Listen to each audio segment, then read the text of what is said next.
morning, friends. Today we shall turn our attention to uniform rules for collection. Welcome to the video. The uniform rules for collection is a set of voluntary rules drawn up by the International Chamber of Commerce, set out for use by bankers and other practitioners of international trade to facilitate smoother trade through documentary collection. The current set of rules is called ICC Publication Number 522. It was revised in 1995 and it is with effect from January 1996. This URC was originally published in 1956 and thereafter revised in 67 and 78. The current set of rules is a result of a working committee painstakingly working to review problems and practices faced worldwide, and they had examined about 2,000 comments. They had taken into account the contributions from and consulted with the ICC national committees, various organizations and associations, banks and financial institutions, trade bodies and individuals. The rules consist of 26 articles. It talks about when the rules are applicable, the definitions of various terms used, the parties, definition of the collection order and its need, what a presentation is, it talks about. It also talks about what is sight and acceptance, when the documents to be released, how the documents are to be created, what is a good faith. It talks about what will happen in case of a force majeure, the disclaimers for transit of documents, disclaimers for effectiveness of documents, disclaimer for the documents themselves, and disclaimer for the instructions issued. It talks about the difference between the documents and goods. Then it deals with the payment in local currency, payment in foreign currency, partial payments, payment of interest, payment of charges, what is an acceptance, how to deal with a pro note, when to protest, what's the case in need, and it talks about the various advices. Now let us talk about applicability. URC Article 1 talks about applicability. It says it is applicable to all collections when it is incorporated in the text of the collection instruction. Banks have to inform the instructing party expeditiously if it is not able to handle collection subject to URC. URC is binding on all parties except for the provisions of other regulations where they are overridden. It also says banks have no obligation to handle the collection instruction or handle subsequently received instructions. Let us turn our attention to definitions. URC says collection is handling of by the documents of the documents as per the instructions received on the collection order to obtain payment or acceptance. Collection is also to deliver the documents against payment, against acceptance or other terms. There are two types of collection. One is documentary collection, where it includes commercial document but may or may not include financial documents. Another is clean collection, where it does not include commercial documents but includes financial documents. We have documents. Documents are financial and commercial. Financial documents means obtaining payment, maybe by means of a bill of exchange or a check or a pro note. These are financial documents.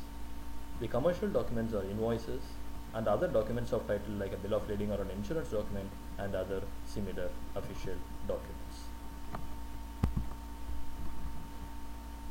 Here there is a mistake in this slide. Clean collection includes financial document, may or may not include commercial documents. Let us look at parties.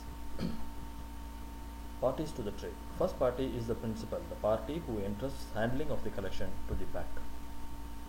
Then we have a remitting bank, the party to whom the collection has been entrusted by the principal.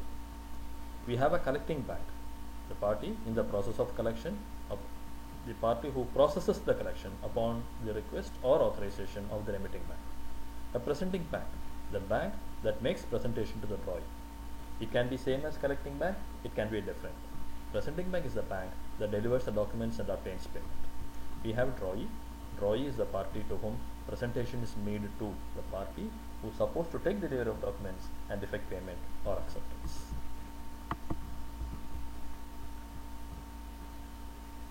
Collection order.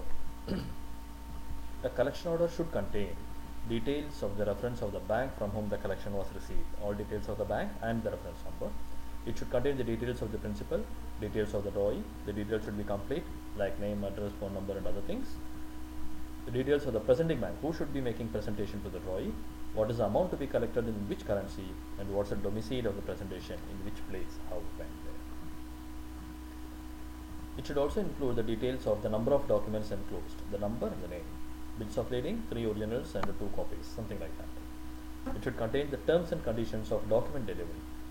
Terms and conditions of document delivery can be delivered documents against payment, delivered documents against acceptance, against other. When we mean other, it can say, please deliver documents against a written undertaking from the drawer.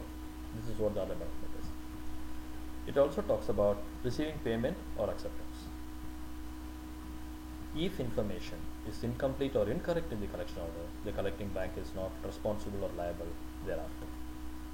It should say how the payment has been received or when the acceptance has to be received. Banks will not take instruction from any party other than the original instructing party and as stated in the collection.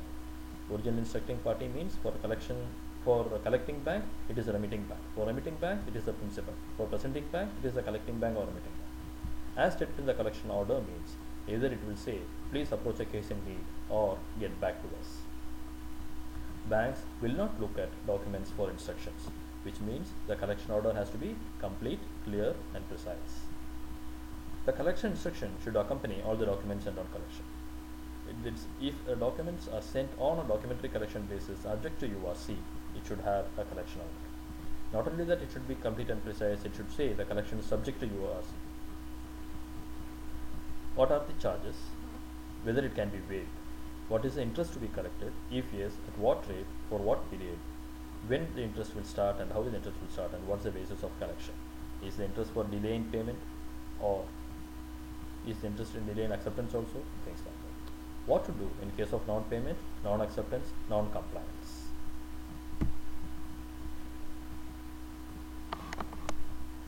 What is a presentation? Presentation is a procedure of making documents available to the drawee as per the instructions in the collection order and the time period for actions. When it has to be presented for payment, when it has to be presented for acceptance, when it has to be presented for acceptance of a payment and things like that. Stamping, if required, will be at the principal's cost. While making presentation in certain countries, if there is a bill of exchange, it might require stamp duty. The remitting bank may use any collecting bank not recommended by the principal. So the principal may say, please make presentation through a particular bank or please collect through a particular bank. But remitting bank may choose another bank if it is supposed to be considered as more convenient. Also, the collecting bank choose a presenting bank if none recommended by the recommended bank. If the remitting bank says, please present to the drawee through a particular bank, that bank has to be chosen. The reason being, drawee may be banking only with that particular bank. Let us look at site and acceptance. Presenting bank to make presentation for documents payable at site for the payment. You have to make a presentation as a presenting bank to the drawee. This presentation will be for payment if it is documents payable at site. This presentation will be for acceptance if documents are payable other than site. And then you will make a presentation for payment at a later date on or before the due date for payment of an acceptance. How to release the commercial documents?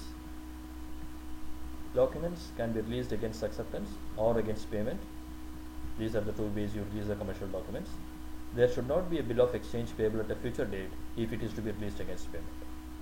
If there is a bill of exchange presented and if it has a future due date, then it should state the document should be delivered against payment or acceptance. If it says against payment, then the documents will be released only against payment on a future date and not on when it is accepted. Else, the documents will be released against payment only and not against acceptance, because the future date is the date on which the documents could be delivered. Creation of documents. The remitting banks should instruct who should collect. The collecting bank should create or the drawee should create the documents. The remitting bank should also instruct the form and content, the wordings, the text of the documents to be created. And what is the document that is to be created? Is it a bill of exchange? Is it a trust receipt? Is it a letter of undertaking or what? So, when we say documents to be released against an undertaking or documents to be released against other terms, then the remitting bank should say, is it as a letter of undertaking? Who should create? Whether the drawee should create? What it should be? It should be a letter of undertaking. Is there a specific form and word and content? If not, is anything presented by the drawee and in the name of letter of undertaking will be accepted by the presenting bank and the documents so released. Banks will act in good faith and bank will exercise reasonable care. Only to this extent, under URC, banks are responsible and liable for. Goods should not be consigned or delivered or dispatched to the bank, to the presenting bank or collecting bank. Banks have no obligation to take delivery of such goods or to handle the documents related to such goods.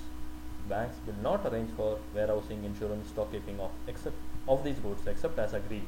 Maybe it is agreed prior to between the remitting bank and the presenting bank, or remitting bank and collecting bank, or collecting bank and presenting bank. Whether instructed or not, banks are not liable for the acts and omissions affecting the fate of goods. Even if the collection order says please insure or please store the goods, banks are not liable whether they insure the goods or whether or not. The collecting bank should inform the remitting bank if not willing to act as per the collection order instruction to store and insure the goods. All relevant charges and expenses shall have to be reimbursed by the principal. Disclaimer on docs. Banks will present the documents as received. Banks must determine the documents received appears as per collection instruction, which means the documents received appear as bill of lading should appear as a bill of lading. If they say 3+2, 3 originals and 2 non-negotiable copies should be there. The collecting and presenting bank should inform the remitting bank expeditiously in case of shortfall or extras if a document not listed is found, or if a document listed on the collection order is not found to be enclosed. If documents do not appear as per the collection order, the collecting bank or presenting bank is not responsible, and it is a remitting bank responsibility to ensure the collection order and the documents enclosed match each other. Disclaimer on instructions. An instructing party shall indemnify for the obligations related to foreign laws and usages. Banks assume no responsibility if the instructions transmitted are not carried out, and banks act to carry out instructions of the principal at the instructing party's risk and responsibility and cost. Disclaimer for things that happen in transit. Banks are not responsible or liable for delay, loss of interest, or mutilation errors when a message is transmitted.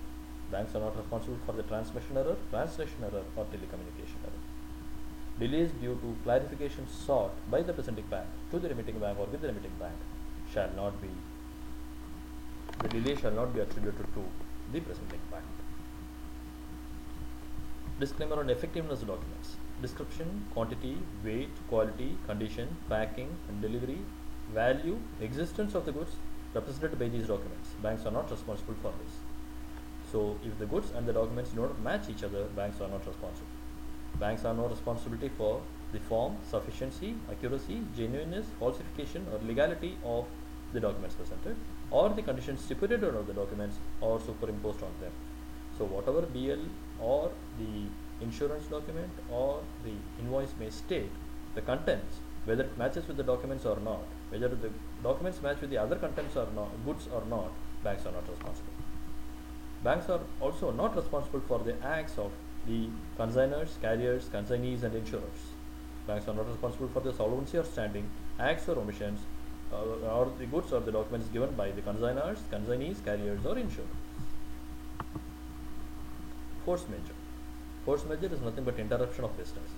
So it could be because of the incidents beyond their control, like acts of God, strike, riots, civil commotions, lockouts and things like that, or maybe war or terrorism. Banks are not responsible if they are not able to carry out the instructions given in the collection order. Payment without delay. Payment has to be made as per collection order, detecting the charges and expenses if any applicable. The amounts collected to be made available to the instructing party, which means the presenting bank and the collecting bank should pass the funds onward to the remitting bank for having to be paid to the principal. Pay to remitting bank unless otherwise agreed to. We shall discuss other things in part 2.